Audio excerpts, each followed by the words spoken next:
Hey, this is Tanya, but you can call me Nini, and welcome to my channel. I hope everyone is doing okay. I'm doing well. Today I'm gonna talk about the Dragon King, this next arc of the Dragon Prince saga, and I'm gonna tell you everything we know about it. So grab your moonberry juice and your moonberry surprise. Let's have a talk. I do have my moonberry surprise here. It's a little bit messy, but it's good, and you should try it. If you are a little bit lost and you have no idea of what's the Kickstarter, what's the Dragon King, hold on, I'm gonna tell you right now. Kickstarter is a crowdfunding platform where creators share the ideas of their creative project, but they share a goal of how much money they need to make this project a reality. The Dragon King is the third arc of the Dragon Prince saga. This means that it will follow what happened during the past 7 seasons, and it's going to be the ending of this full story. So, the Dragon King Kickstarter launches this September 16, which is very close. If you can't help this project with money, please share to everyone everything about the Dragon King Kickstarter. Tell everyone about it, to your family, to your friends, to your teachers, online. Get as many people as possible. I think most of us want this not only because we love the show, but because we deserve to see the ending of this saga. Because season 7 left, well, the Dragon Prince was left with an open ending, and this ending leads to the Dragon King, which means this new show will be the ending of everything that we saw the past seasons. I am going to be totally honest right now. Us as fans deserve to get the Dragon King, because we don't deserve open endings, and we don't deserve to get a third arc through graphic novels or books. We deserve to get something animated like the past 7 seasons. What do we know about the Dragon King so far? We have this new character who claims to be the real king of the dragons. I have some crazy theories about who is that. I believe that he is the son of Luna Tenebris, and if he's not, he is the son of Sol Regem. And if he is not, then he was created by dark magic. I have no idea of why that happened through my mind, but it made sense in my head. In my head, it makes more sense. Like, wow, if he was created with dark magic, that would be so cool. I have no idea if dark mages can actually make that happen. The most possible thing that it's going to happen is that I am super wrong and all of my options are wrong, and they will get a super cool plot twist that I didn't see coming. Like always. I need some water for this. Look at them, so cute. It's not going to be a kids show. It's going to be for adults. Thank God. I love that. I absolutely love that. Go for it, because I grew up watching this show. I was 13 the first time I watched it, and now I am 19. I am an adult who loves to talk about dragons and elves and magic, and I love myself for that. I said this before, and I'm gonna say it again. It's going to be so damn interesting to see the characters go through adult things. I was about to curse, but anyway, because adult adult stuff is so complicated and it's so complex, and I really want them to show like how hard it is to face those adult things.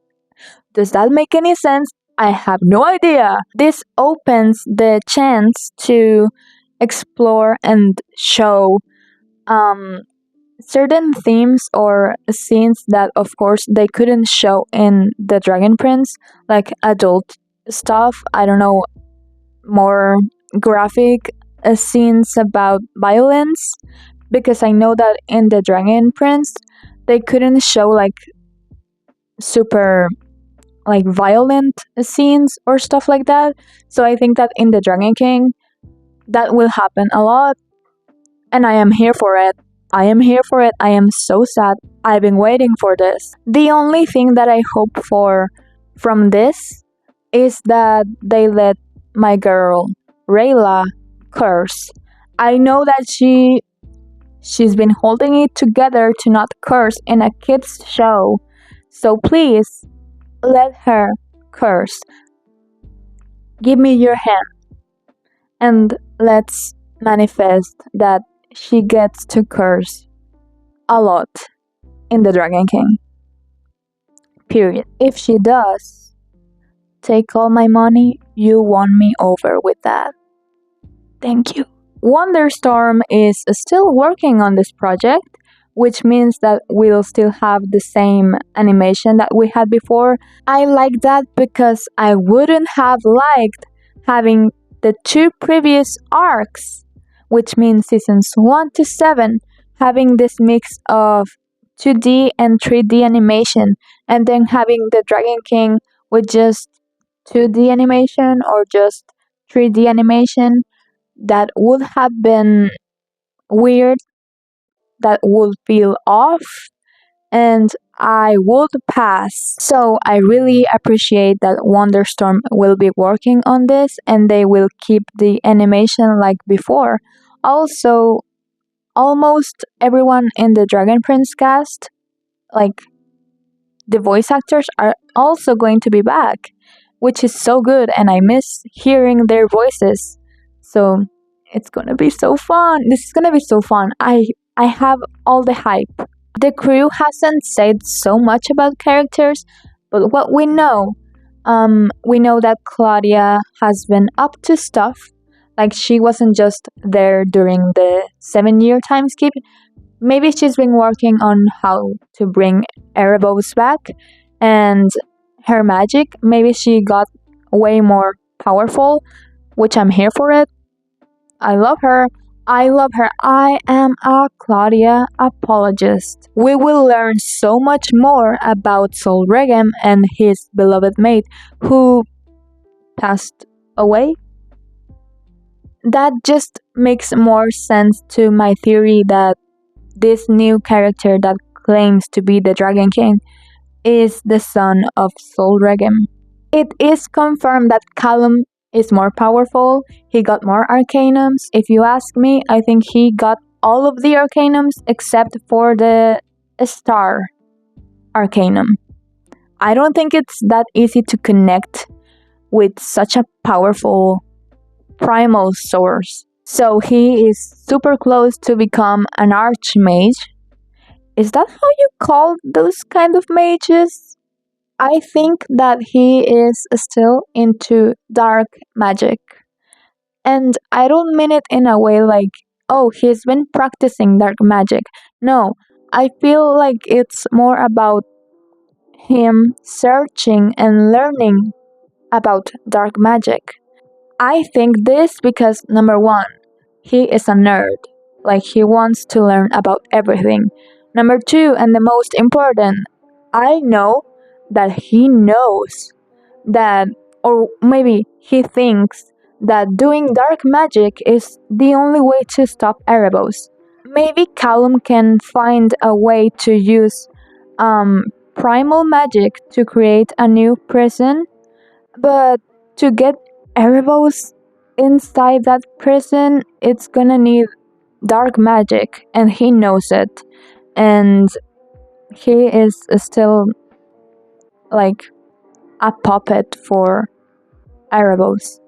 So maybe that's why Cosmos said like the darkness and corruption will overwhelm you, because Callum keeps thinking about what Cosmos said, and he thinks like, oh, I am like doomed by this prophecy, and I'm gonna keep looking for dark magic to save everyone. So yeah, he maybe is looking for um, using primal magic mainly, but also having like dark magic as, I don't know, like a second option, just in case things go super wrong and it's necessary. We got concept art for Soren. He looks so good. It's just, yes, it's giving everything.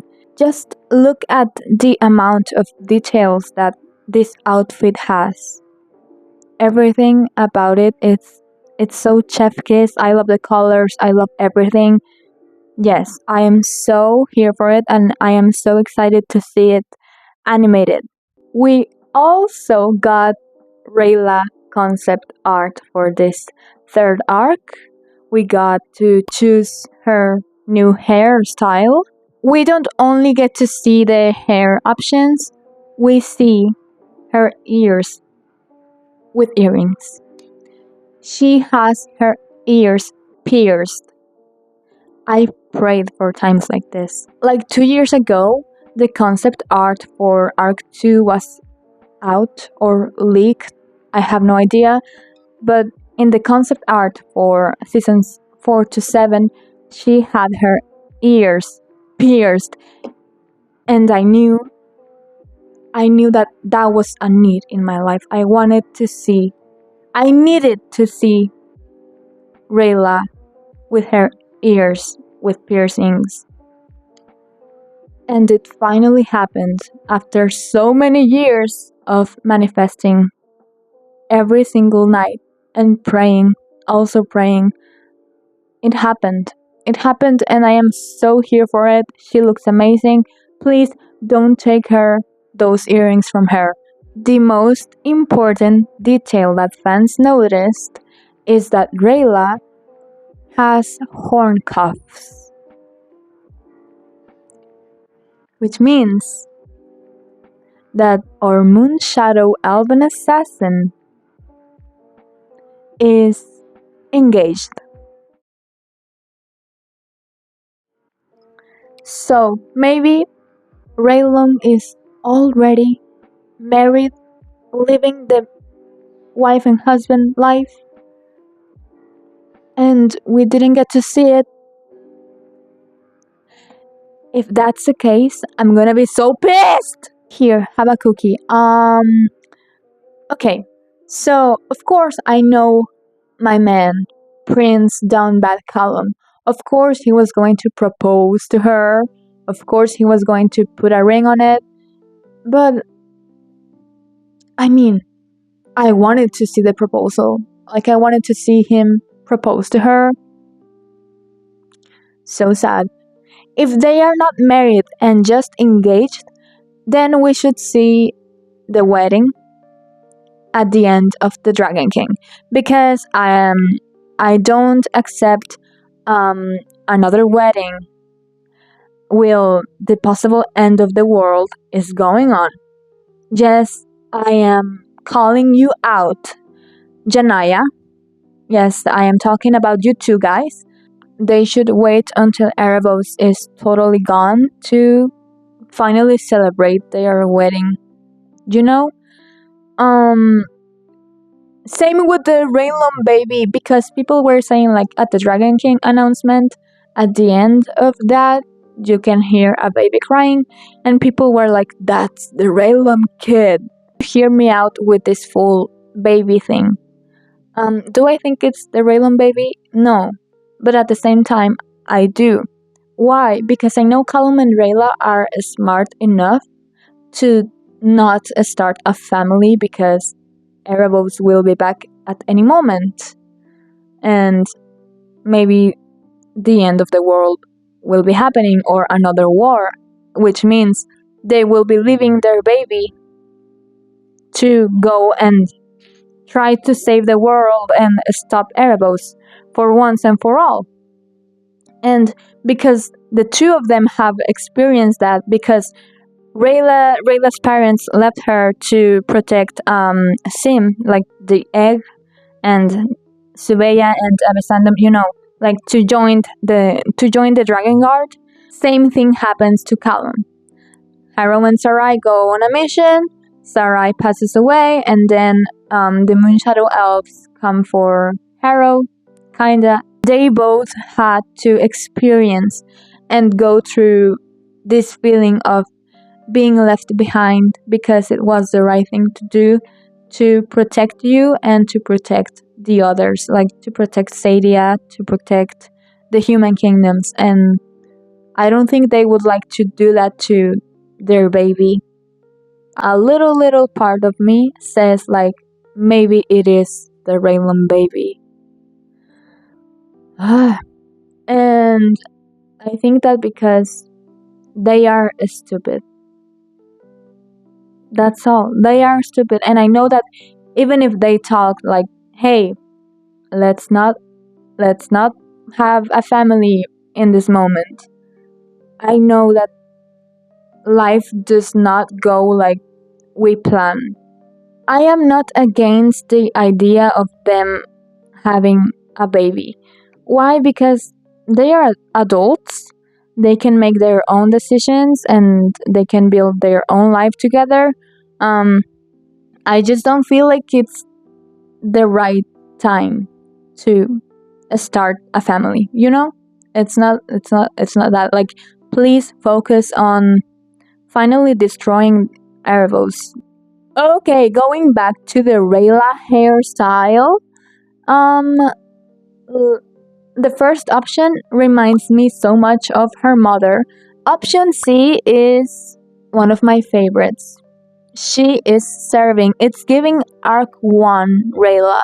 Like, she's back. It's giving a fresh start, new Rayla. I see it.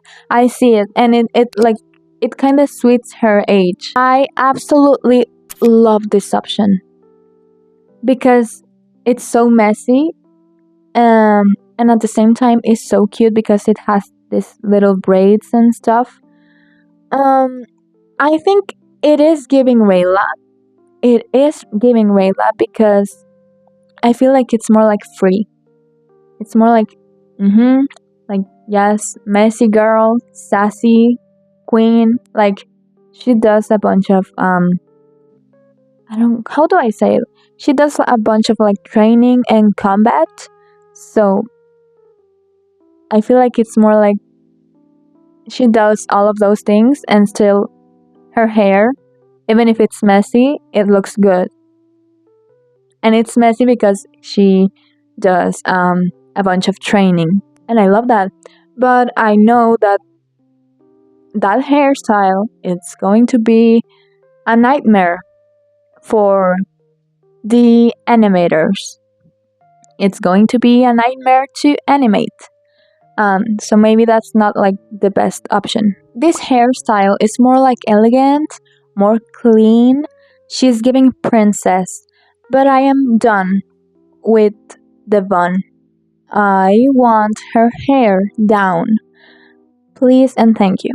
I have no predictions for this arc because we don't know a lot about it. Maybe September 16 I will start doing my predictions. So I can't wait for September 16. Maybe we'll get a teaser trailer. I will be reacting to it if we get it. I don't think like they have something so animated. I feel like maybe we'll hear the voices of the characters again. I really hope that if we do actually get a teaser trailer, I will be reacting to it. Wait for my reaction video, and I will probably will jab about it for like half an hour or something. I will leave you the link to the Dragon King Kickstarter in the description, as well as my social media in case you wanna be my dragon bestie. Thank you so much for watching and see you in the next video. Bye!